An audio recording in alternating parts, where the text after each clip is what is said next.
Sveiki, esu Paulius, pardavimų vadovo specialybę pasirinkau dėl to, jog mėgstu nuo mažų dienų kuo pigiau pirkti ir kuo brangiau parduoti.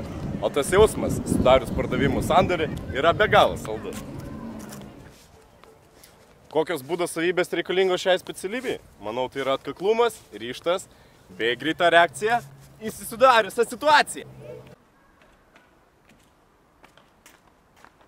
Kokia mano patirtis bus naudinga vaidinant šį vaidmenį projekte? Manau, yra tai bendravimas bei mokėjimas parduoti. Ko man dar reikėtų išmokti? Manau, man reikėtų išmokti dėmesingumo. Ko dar? Gal galėtų padėti mano draugas Tomas atsakyti šitą klausimą? Taip, Pauliu, dėmesingumo tikrai tau trūksta, bet dar esminis momentas, kad tau, aš manau, trūksta tolerancijos. Einame dirbti.